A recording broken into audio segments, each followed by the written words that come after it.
Hey guys, Pastor Ben here with another review and reflection. Today I want to talk about a book called For the Children's Sake, Foundations of Education for Home and School, written by Susan Schaeffer Macaulay. This was loaned to my wife and I by a very good friend from church, and I actually finished reading this in the summer, and somehow I was looking back through my records and realized I had read the book and had not ever done a review on it. So this is coming a number of months after the fact, but finally wanted to get around to putting together a review so that we can return this book to the friend who loaned it to us. So, it's really a fascinating book that came kind of at the right time for my wife and I, where we are in our journey. A book on education, but a book about much more than that, about family life, about how we view our kids, about what God's word has to say about all of these things, and just a really stimulating book. So, what is this book? Where did it come from? Let me just kind of orient you to a few of those things. So, first off, the author, Susan Schaeffer Macaulay, is probably best known, initially at least, as being the daughter of the 20th century missionary, apologist, and pastor Francis Schaeffer, a name that's familiar to many in my own circles. I pastor in the OPC. Schaeffer has some interesting ties to the OPC, ultimately ended up being affiliated with the PCA, but spent most of his ministry in Switzerland. And he had a fascinating ministry with his wife. They started this thing called l'abri, which is the French word for shelter. And it was basically like a guest house that people could come and stay in the 60s and 70s. So, kind of in the heyday of all of the cultural revolutions and changes that were taking place, a lot of people who were grappling with the claims of Christianity and exploring, Eastern religions and, 20th century philosophy, secularism, all these different things. And Schaeffer was this very culturally informed, sharp but gentle and loving apologist for traditional Orthodox Presbyterian Christianity in Europe when all this was going on. And he and his wife Edith had this ministry where people could come and stay. Many of them, most of them, were non-Christians. A lot of young people, college students, and others. Some of them would stay for a week. Some of them would stay for much longer. They would work together. They would live together. Schaeffer would teach. They would have conversations around the table, and he would engage with them about Christianity, and had a wonderful impact. So that's its own wonderful story, but that's the household and the context within which the author, Susan, grew up. This book is something that I think in some ways reflects the upbringing that she had, because some of the concerns and values that are going to come through and what she sees a good, healthy, home life being like are reflective of the unique upbringing that she had in Switzerland with her parents, Francis and Edith Schaeffer. But this book really stands on its own 2 feet. It's not derivative from that at all. It's a book about how we should educate and parent and raise our children. Now, in our day, 2023 is when I'm recording this. Homeschooling has grown by leaps and bounds. There are millions and millions of children and families who are homeschooling in the United States and around the world. And there is just a plethora of different publishing houses and curriculums and books and things that have been written on this topic. And we're kind of saturated with all of this stuff. It's wonderful in many ways. But when this book was written, all of that was very much in the early years. This book was published in 1984, so almost 40 years ago now, hard to believe. But it is a book that had a big impact at the time and has been significant since then in what people will often describe as being Charlotte Mason circles. And if you're going to understand this book, you need to know something about Charlotte Mason. So who was she? Well, Charlotte Mason was a British schoolteacher and educator at the kind of turn of the last century. So she was working at the end of the 19th century in Victorian England in a context where a lot of the education that took place was shaped by a few things. First off, it was shaped often by a sharp divide between the upper classes and the working class, and either people tended to think that working class kids, and especially girls as opposed to boys, either didn't need any education or just needed kind of the bare bones to functionally get them through. And it was really seen that it was the upper class, the children of the aristocracy, and particularly the boys of the aristocracy, who should be given a rich, robust education in literature and history and language and all of these different things. And Charlotte Mason was a big advocate for saying all children, by virtue of being made in the image of God, are worthy of a full and rich life and a full and rich education. And so she pushed against this instinct that a lot of people had, that a good, robust education was only for the wealthy and only for boys as well. And so she was very much advocating that if we believe what we say we believe scripturally about who kids are, then their worth and value is rooted not in their class or gender or anything like that, but in who they are, being made in the image of God. And that education is not primarily about equipping children for a particular job, but it's about forming and shaping them after the image of God. So that was a core conviction for her. I'll talk more about that in a little bit.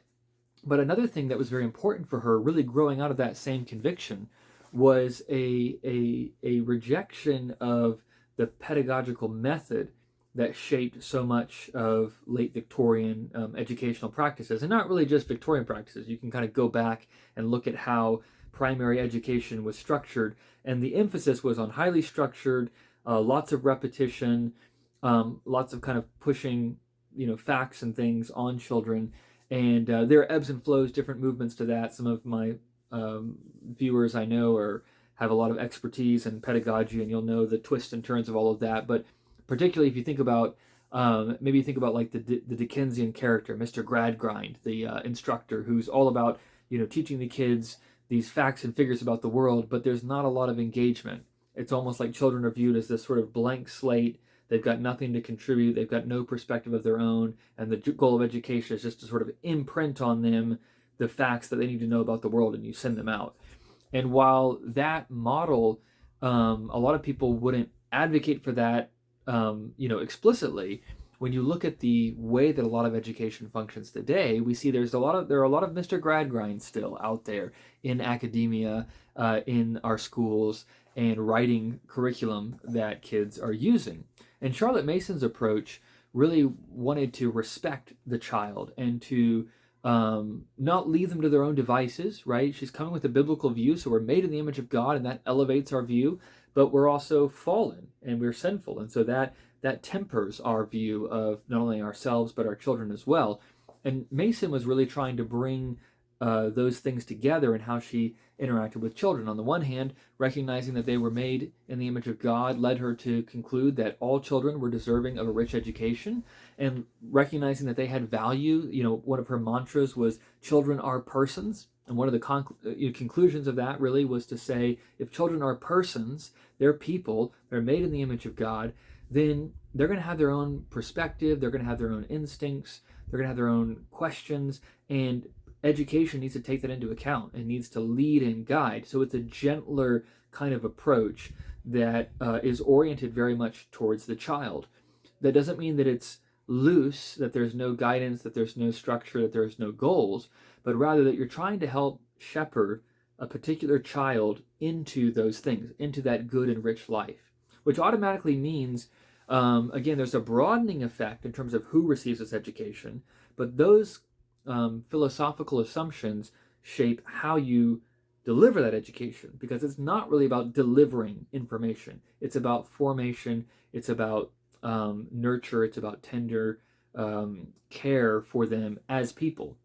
And that means that shepherding children into a rich and robust education is going to look a little different from one child to another. So Charlotte Mason is not first and foremost kind of laying out a curriculum that everyone can engage with, but rather kind of giving perspectives and goals towards which anyone can move. Now, why have I spent so much time talking about Charlotte Mason when I'm supposed to be talking about this book? Well, it's because this book really was the catalyst for a recovery of the ideas of Charlotte Mason. 40 years ago, just about, Susan Schaeffer Macaulay had been living in England. She was sending her children to a school that had been shaped by Charlotte Mason ideas, and she was just amazed by what she found, because it was so different than what she had seen in other contexts, and she liked what she saw. And so she wanted to learn more about where did this come from. And so that pushed her back into the writings of Charlotte Mason. I believe I read in an article somewhere that at the same time that she was investigating these things, the group in England who had kind of been preserving Charlotte Mason's legacy and her writings was folding, it was closing, and Susan Schaeffer Macaulay was able to get her hands on a lot of the papers of Charlotte Mason that that they were going to have to just throw out because there was nowhere else for it to go. And she got her hands on it, and this book is really in 160 pages, her kind of trying to distill and modernize Mason's ideas for the late 20th and now early 21st centuries. And so what she's doing here is not a comprehensive, one-stop shop. Here's everything you need to know about homeschooling or creating a school, for children. But it's really drawing on, alerting people to this rich stream of thinking that was present in Charlotte Mason's ideas and in other streams as well. Classical education, Montessori schools. There are all distinctions between all of these, but they're also animated by some of the same concerns, asking some of the same questions. And so Susan Schaeffer Macaulay was an early voice in the modern recovery of a lot of these things by pointing people back to Charlotte Mason. And she quotes extensively from Mason's writings and really is the main conversation partner in the book.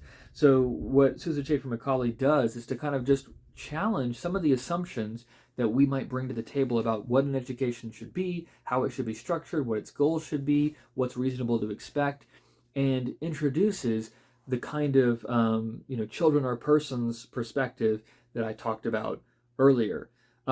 Reading this book, as I mentioned, was very helpful for my wife and I because we've got our own history. Both of us have a background in education. Both of our undergrad degrees are in education. And my wife has worked as a teacher. I do a lot of teaching and preaching, obviously, in my vocational context as well. So we're very animated by these things. And I think what has been helpful for us about grappling with more of Charlotte Mason's ideas is to just be reminded that the kind of rich life, intellectually, emotionally, spiritually, that we want to see in our kids and in our household is something that is achievable, but also something that's not cookie cutter. It's not just a matter of finding the best curriculum or starting kids on, Latin or cello or whatever, at the earliest stage possible, but giving a bit more breathing room, a bit more space for our kids as people, as individuals to develop and to grow, and to see the value of a lot of the things that may not make it onto a curriculum, but are really shaping and forming them as people, spending time outside, listening to good music, reading good books, things that, again, may not be reflected on a kind of school agenda or something like that, but are absolutely shaping and forming them as people. And that's been very helpful because we've realized how challenging it can be to give a good education when you've got multiple kids and, just a busy stage of life. But to sort of take your cue less from, hey, are we hitting all of the textbook requirements, and more, how are our kids doing as people? Are they intelligent? Are they growing? Are they curious? Are they knowledgeable? And letting that be at least one of the metrics that you're looking at. And that's been helpful. So I would not call myself an expert on Charlotte Mason. My undergrad was in classical Christian education, so I feel more at home in that stream. But this has been a helpful perspective to flavor it. And I can see why in our circles we have a lot of people who have done a good job of bringing together, I think, the best of kind of a Charlotte Mason approach and the best of a kind of classical Christian education model. And I think those two do fit together well, and I think they need each other in different ways. And it's been very helpful for us as we think about what we want our homeschool to look like, what we want our home to look like, and really to see that those two things are not sharply divided. To have this perspective has been good for us. So if you're someone who's in that place, maybe you have kids that you're looking at either putting into a private school, or you're looking at homeschooling them, or maybe you're not able to provide, homeschool or private school education, your kids are in a public school, but you want to think about how you in your home life can enrich and augment and enhance what your kid's experience is like. If you're a parent really in any situation, then I think this is a really good book to bring to the surface some biblical perspectives and assumptions, and to help us tease out how that should impact the way that we interact with our kids and educate our kids. And especially if you're someone who's involved in education, maybe you are a homeschooling parent, maybe you teach at a school, or you're involved in curriculum or academia in some sense. This is a very short, very digestible, very delightful book to read, and will definitely get you thinking. It doesn't lay out every kind of particular. There are other books that kind of pick up where she started and have carried the conversation forward in so many ways. But this is just kind of getting some of those ideas out there, and it's a really great book at doing that. So I would encourage you, if you're involved in education or in parenting in any way, take some time and read through For the Children's Sake by Susan Schaeffer Macaulay.